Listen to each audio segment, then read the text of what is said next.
Hello everyone, welcome to our weekly reading session and everybody is welcome. So the details on joining are in the description below. So today we are having Takuma Nishimura and Professor Bernhard Eger, who is Takuma's supervisor, and they are here to discuss their paper, ArCSEM. ArCSEM is artistic colorization of SEM images via Gaussian splatting. It's a wonderful paper. They're picking these images from scanning electron microscopes, and because we know that these microscopes give very detailed images, but the challenge is these images are grayscale. So in a mission to colorize these images, Takuma and his professor and other colleagues, they want to colorize these images such that they become beautiful and they get colors. And I think it's a pretty beautiful challenge that they took on, and they have put this in their beautiful paper, ArCSEM, which is artistic colorization of same images via Gaussian splatting. So let's dive into the discussion from Takuma. About artistic. Yeah, I'm going to talk about artistic colorization of SEM images with Gaussian splatting. I presented this paper at the workshop of last ECCV, and then we are coming from the University of Erlangen-Nuremberg in Germany, and then also my supervisor is a Bernhard. Yeah, he also joined this record. Yeah.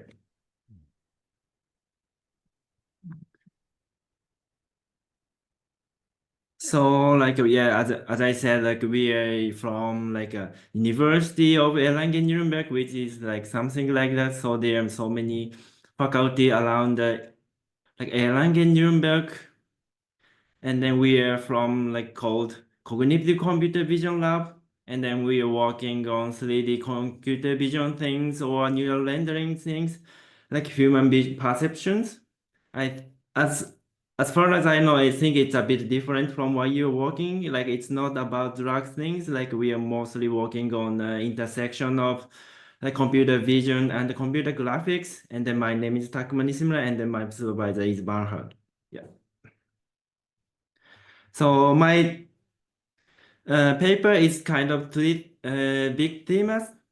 One is novel view synthesis, and then also the colorization of the scene. And then especially we use the pictures taken by scanning electron microscope. And then I'm going to talk about a little before I start my method. So the novel view synthesis is this task.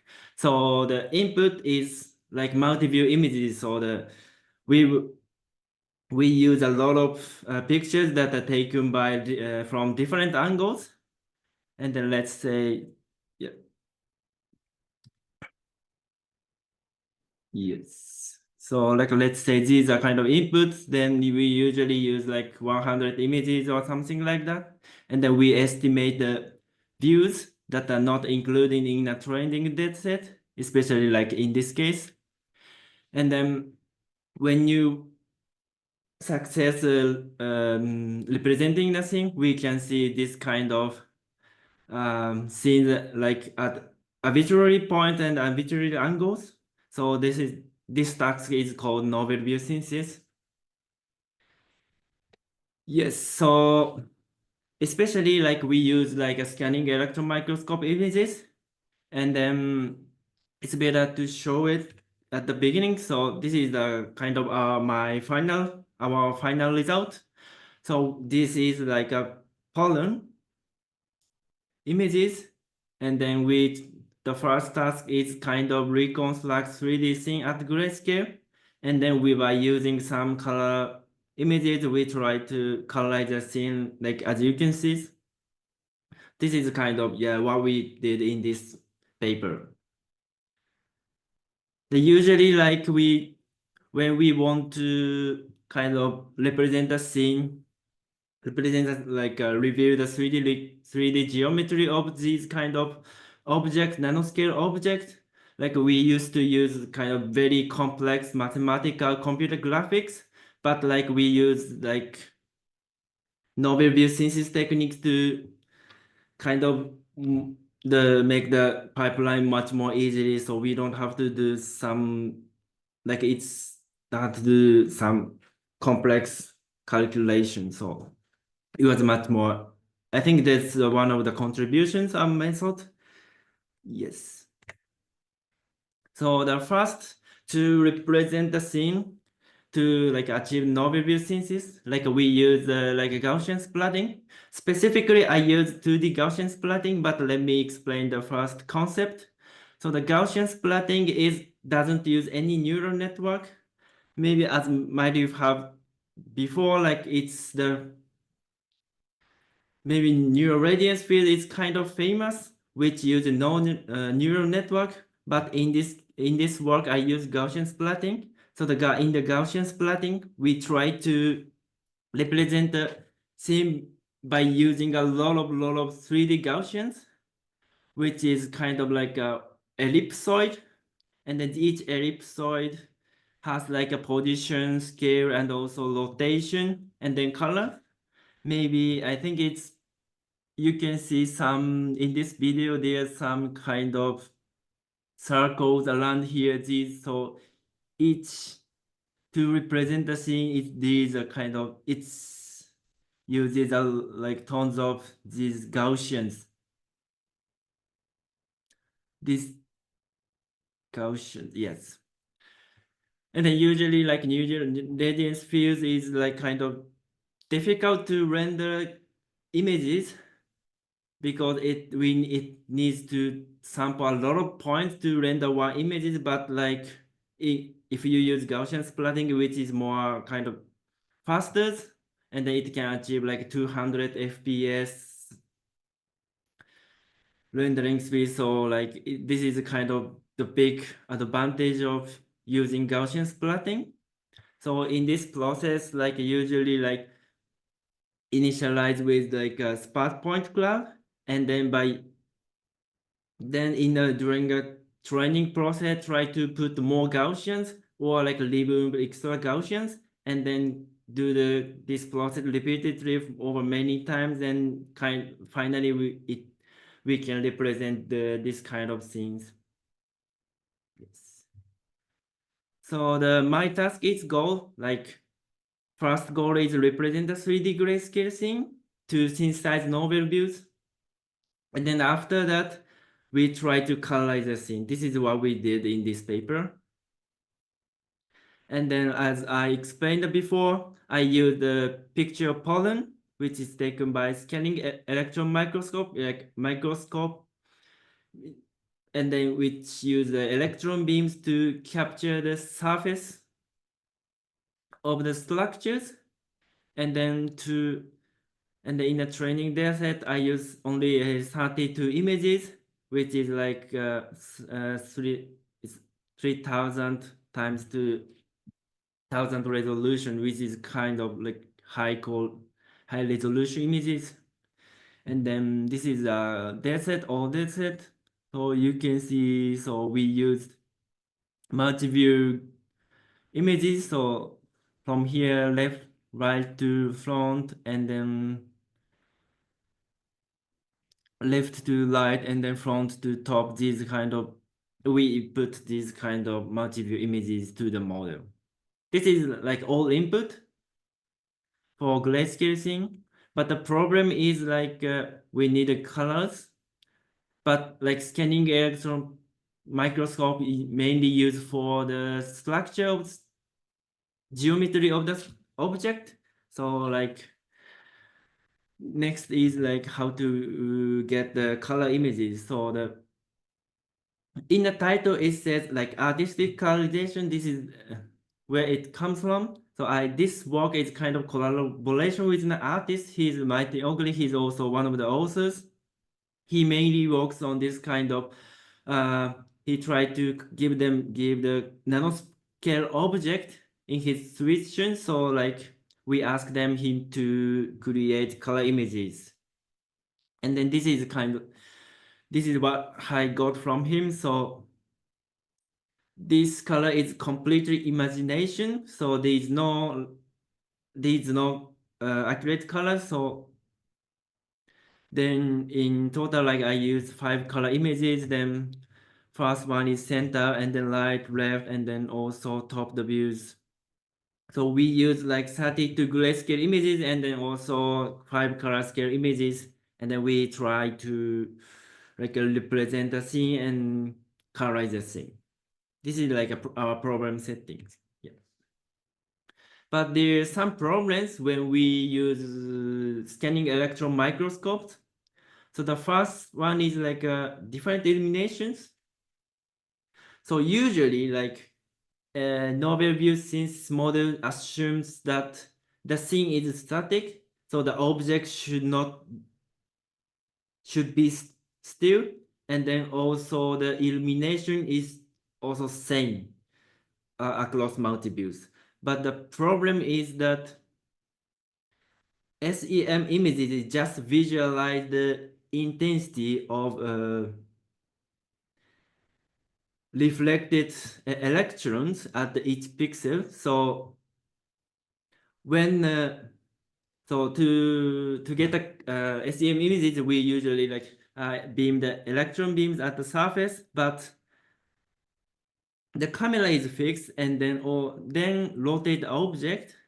What will happen is like the electron beam enters the different angles at the same surface, and then as you can see, like the illumination is not consistent across the multi-views. So this is a kind of big problems.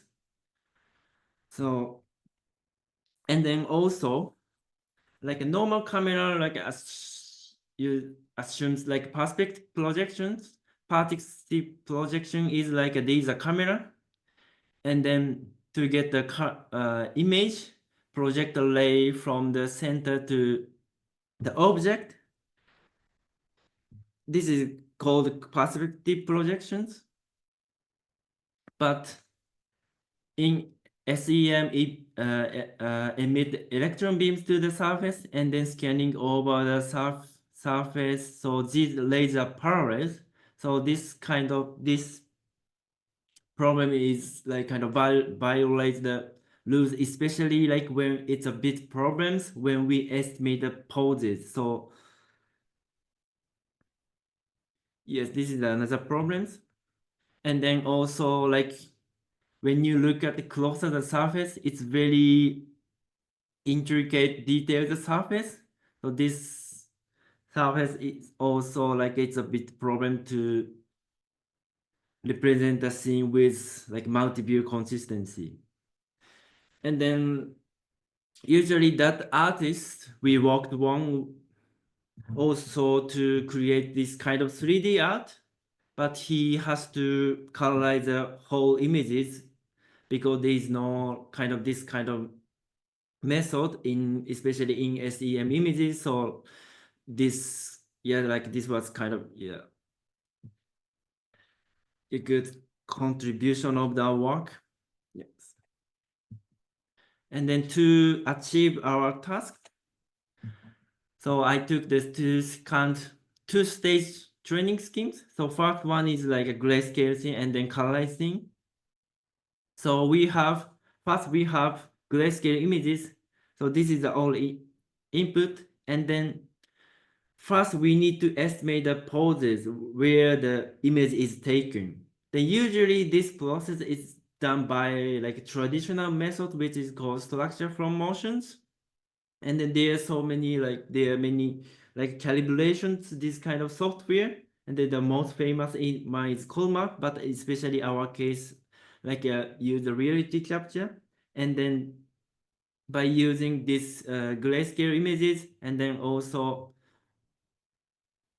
estimated poses, we try to put these dataset into like Gaussian splatting. And then I did some modification for handle like different illuminations. And then when you train this model, you can get the grayscale representation that I showed you before slides. And then after you get the representation of scene, we extract the depth, and then also correspond depth of the color images, and then we try to project the color images onto 3D space, and then some of then the views that doesn't have like colors, we try to create pseudo colors from these projected colors. And then also I use like some future loss to represent the occluded colors. Yeah. So the first one is like calibration, so estimate camera poses. So but the problem is like this calibration should always assume perspective projection, which is like the orthogonal projection is kind of like unusual, so it's a big problem. So like this is kind of normal case. So these are seeing and then cameras. So when you run this kind of tool, you can get kind of these poses. But our case is like the ray is the all projected rays that should be parallels. So to make the rays parallel, we try to use much longer focal length. I think it's this case, normal case is like around 1000 pixel or something, but our case is like around 50,000 pixel. But like, well, but like this kind of simulating orthogonal projection is kind of was enough for our case. And then, yeah, and then also estimated kind of like some distortion. So like basically like we can use like existing calibration tools to estimate the poses of SEM images. And then also, so to represent the thing in Gaussian splatting, we use this kind of 3D Gaussians, and each Gaussian has view-dependent colors, which is represented by like spherical harmonics coefficient. And then, but the problem is like these different, the illumination is not consistent across the view. This is the problems. We cannot represent the scene very well. So once we change the SEM edge coefficient to the RGB colors, and then to get the final images, we run like rasterization, which is like one of the rendering process to get the images. But before rasterizations, we put one process which is like affine transformations. So we prepare the image specific parameters for each images, and then we try to apply affine color transform to each Gaussians. Then I also, so in this case, I used 32 color images, 32 grayscale images. So 32 variance and then 32 weights. So these kind of parameters absorb the differences. Then if you apply this process, like, yeah, like we could successfully represent the scene of the SEM images. Takuma, Yes. a little bit about these parameters on the previous slide. Yeah. Yes, I want to think that WI is the width of the image, but I'm just assuming. And then C, but then the parameters BI. Yeah. Yes, so a little bit more, what are they? But also, yes, I've seen them in the previous slides, but also the process of rasterization. What is the aim of this rasterization as you're mapping the colors? Like aim. what is the rasterization? The aim, no, the aim of rasterization in this mapping. Like so like rasterization is like kind of these are floating. these are so to render images, we want to get images from 3D to 2D. Okay. And then we project these Gaussians onto 2D images. So Okay. this is a kind of 3D, but we think about a kind of 2D intersection of the image plane for each Gaussians. And then to get the color at each pixel, we try to accumulate the colors by using also this by using also the opacities.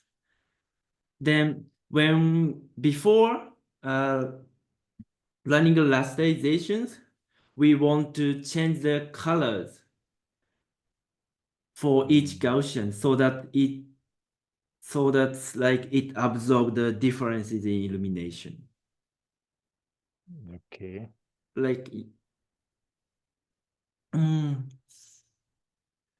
So if I'm to think about this, the Yes. process here in the affine Yeah. transformation, it's sort of like a backward transformation where we have these harmonics and we want to form some sort of rasters on the grayscale images, and we see how that color would map on these grayscale images.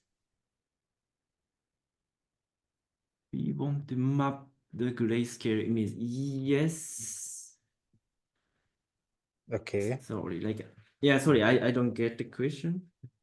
The question is, Yeah. the best way to think about this affine color transformation, is it like a sort of backward mapping from these Gaussians back to the grayscale images such that we map colors onto the grayscale images? Yeah. Mm-hmm. Okay. I think I trust my it's a mapping. I would say yes. So we want to express the illuminations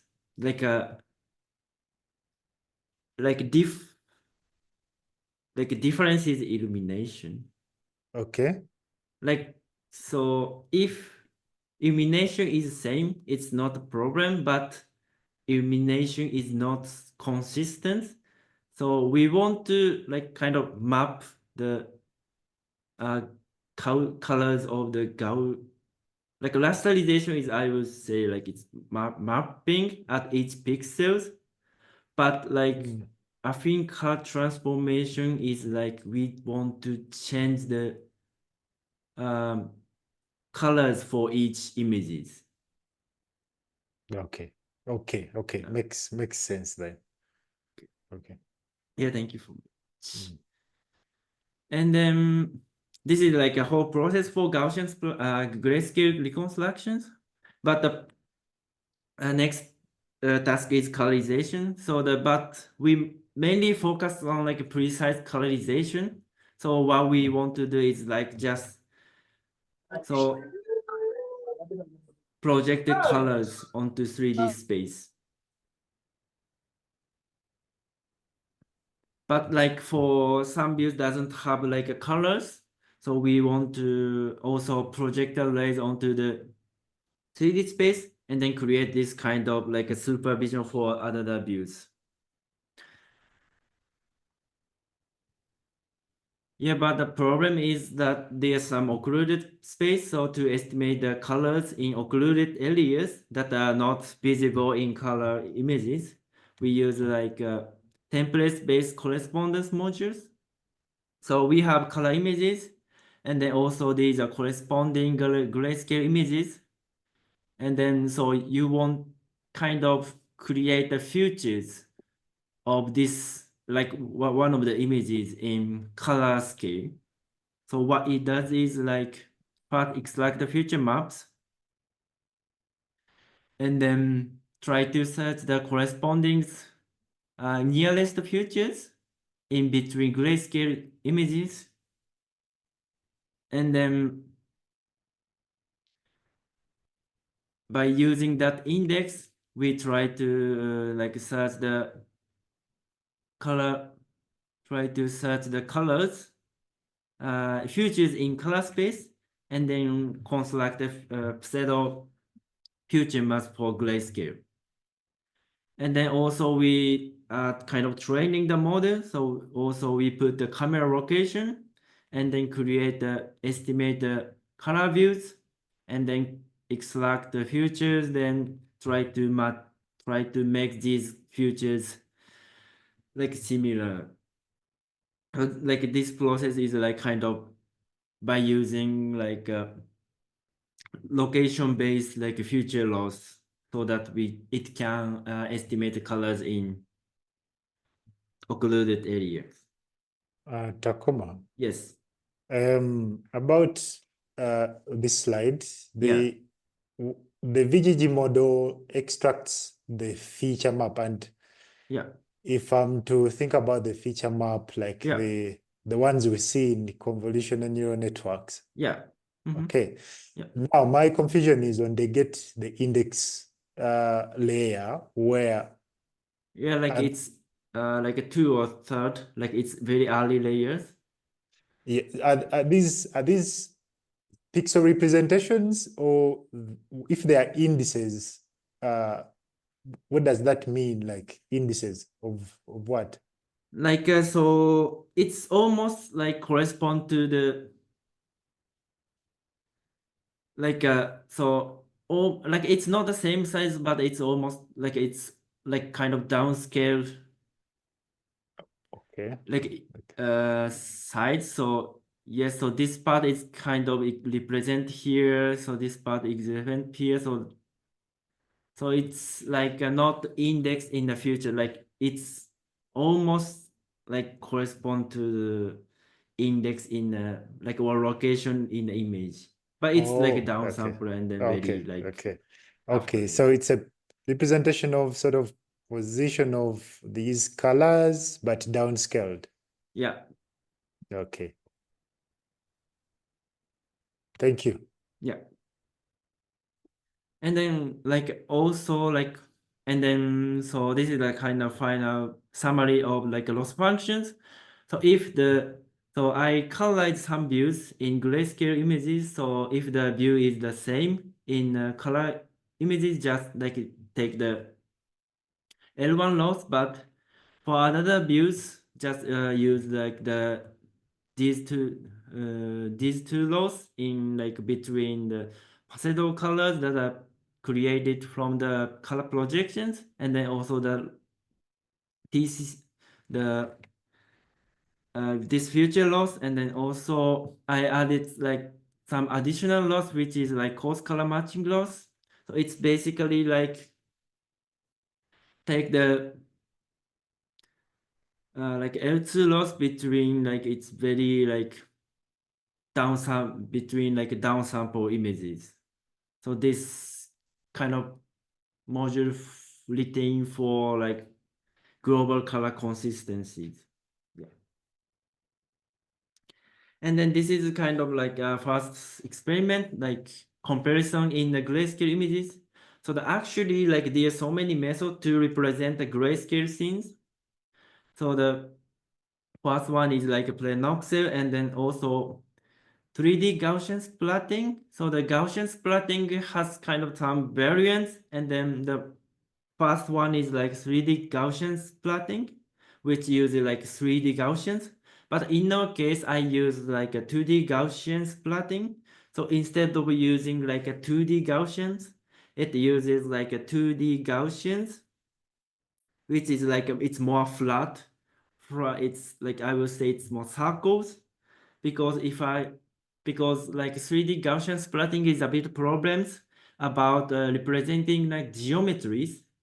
So I use like color projections, but we want to make it precise as possible.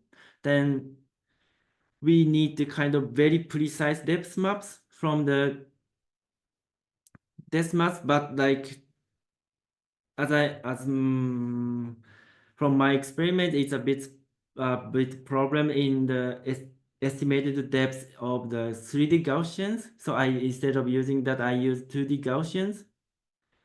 And then this one is the final result. So if I don't use any modification of the I did not use any modules for like different eliminations, it's a bit problems. Like we can see some like strong artifacts in the in around here. So but like if I use that at this module, like we can see like clearly the object without any artifact. And then this is kind of very like closer looks. So this is like a ground truth. And then these are kind of compared method. And as you can see, these kind of background artifacts kind of disappeared. And then also on the surface, these are kind of bumping artifact in 3D Gaussian splatting. But like still it's not completely represent, but like it's much better than the other method. Yeah. Yes. And then like this is a kind of comparison of depth maps. It's a bit so you can see it's the original like Gaussian splatting method. It's like 3D Gaussian splatting. It's a bit like a noisy at the background and also foreground, but it's very like clear there is no artifacts. And then also if I don't add like apply I think a transformation like these are kind of big artifacts on from the tops. Yes. And then this is like a result of colorizations. So when you look at very closely, like we can see like we could colorize the very kind of details here, and also we can see some more like yeah, like 3D structure of the surface. Yeah, and then this is like a comparison to the one of the stylization method. So actually, like when I did this project, like there is no like this kind of settings. So I compared to one of the stylization method, and then which is like a kind of lose these kind of very detailed surface structures, but like our method is retains the very like details. Yeah.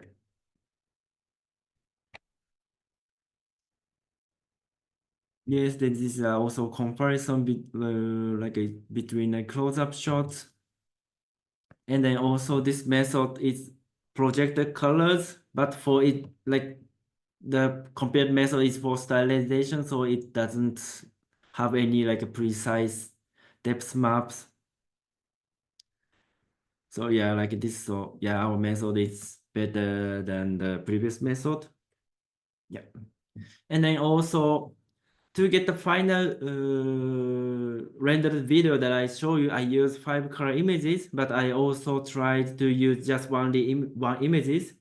This is like I just use the first frontal one, but like of course like our method still a bit hard to estimate the colors from the side, but compared to the 5 images case, but still like we could estimate some colors even though there are some artifacts on here. It's very like bright reflections. Yes. Yeah, thank you for listening today. This is all presentations. Yeah.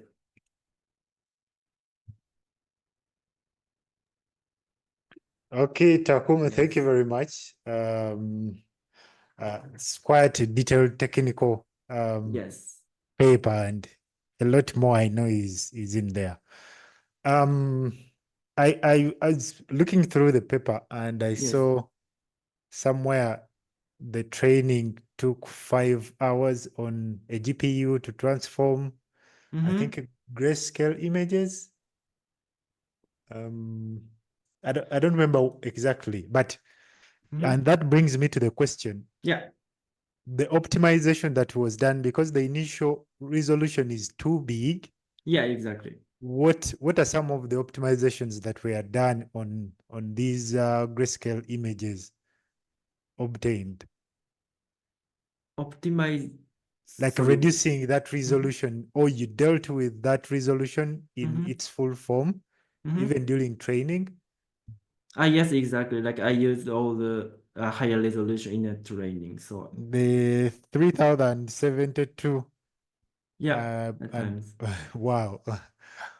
So is there a chance that it's possible to reduce this resolution and still get some reasonable results, at least if someone has like a single GPU? Yeah, like usually like Gaussian splatting it takes only like 30 minutes or 20 minutes, and also like default iteration is like 30,000 or something, like 30,000 is iteration, but in our case I trained in total 80,000 to get more like kind of to represent these details. Then like yes, and then I think the resolution is around 1,000 or something. Then like yeah, 20 to 30 minutes, and then I think it's 1 GPU is completely enough for that case. But it's yes. Takuma, can I add or ask you something? Yeah. The high resolution you did once at the very end, right? To get the really cinematic rendering. Yes, exactly. But a lot of the testing you did in much lower resolution to not always have to wait that long and not to need that big GPU. Yeah. So I think that's a very important detail, that we did a lot of testing on a much smaller scale, and then only for the final result you need to go this big scale. But one of the backgrounds of that project is that the result we want to show on a really big screen, right, with high resolution. Yes. So we need the resolution at the end, but for the development you can go much lower. Yeah, exactly. Yes. Okay. Yes. Yeah, it was for me, it was like shocking for that resolution. It is too really good, like it's too nice. And then I was wondering whether it was from the initial or to the up to the final. Thank you for that clarity. I don't know whether there are members in the audience with questions. But in the meantime, I wanted to ask about also the more at the implementation level. Okay, yes. I'm seeing the model that was used is VGG, but I haven't really scratched the surface more about Gaussian splatting, and I'm preparing to dig more.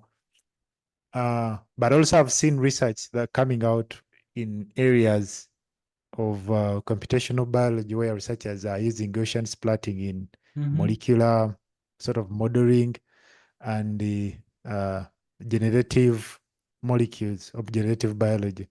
And that's why we got interest into Gaussian splatting and looking at these areas.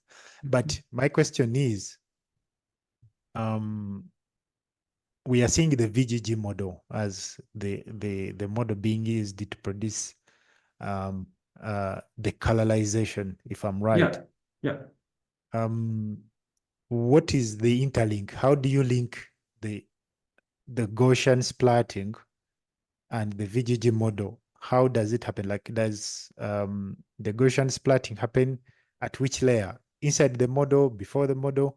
What does the input to the model look like? But also in regards with Gaussian splatting. Okay. So the thing is like actually I did not explain about much the details. Yeah, I think it's so the first, my method has 2 stages. So the first one is grayscale and the second one is colorizations. And then so the in first stage, like we just use like images and then corresponding the images and then also the corresponding colors. So the model, this is like a training dataset, and the model takes only like viewing camera poses, and then estimate the views from the camera position, and then take the rendering loss, like just L1 loss or relative loss between the generated images and then also the training images. This is like how we train the Gaussian splatting. And then once we got to the Gaussian splatting representations, so like, yeah, I think so. Each Gaussian has like these parameters, where it position, where it's located, and then also the scale of the Gaussian distributions, and also the rotation and the opacity, and also this is almost represent colors. So we fix all these parameters and then just try to change the colors.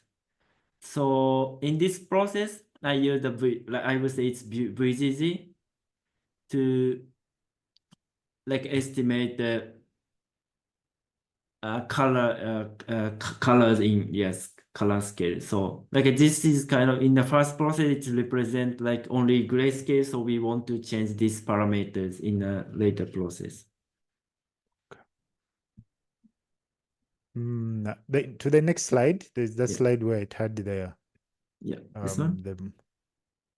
No, the one that had, I think, sort of the workflow or the work. Yes, yes. I've been thinking about Gaussian splatting. In my mind, I don't know why it went to 3D Gaussian splatting.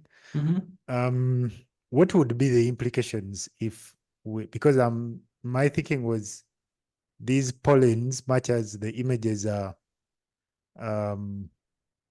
yes, they are now 2D images, but can we extrapolate this and think about 3D images? Yeah. Okay. Sorry. Exploited. Yes. 3D, yes. So if we are to replace in your workflow, with 2D and we replace it with 3D Gaussian splatting, do you think that will still be a better approach, or it would be a feasible, not even better, but a feasible approach to take on? Yeah, like so I think like in this case I use just this model, but like you can use any types of models. Like I think you can also like use neural radiance field and then also 3D Gaussian splatting, and then also another model. So like basically but basically you need to do some kind of like these like modules to treat the differences in illumination. Okay. Yes, and then also this one also can be applied to neural radiance field, to the Gaussian splatting, but basically yes. So interesting.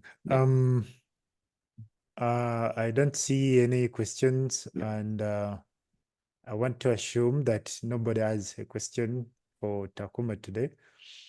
And I want to thank Takuma and Professor Bernhard for giving us the presentation. Thank you really very much. And we are really very grateful. And this will be a good beginning for us to explore more about Gaussian splatting. Yes. You're really welcome. Yeah, thank you for, Okay. Yes. So thank you very much once again. And thanks to the members. And we will be uploading this to online. Well, yes. And to the rest of the members, we meet in our next session next week. Yeah, thank you for listening today. All right. Bye-bye, and have the rest of the day better. Yeah. Bye. Bye-bye.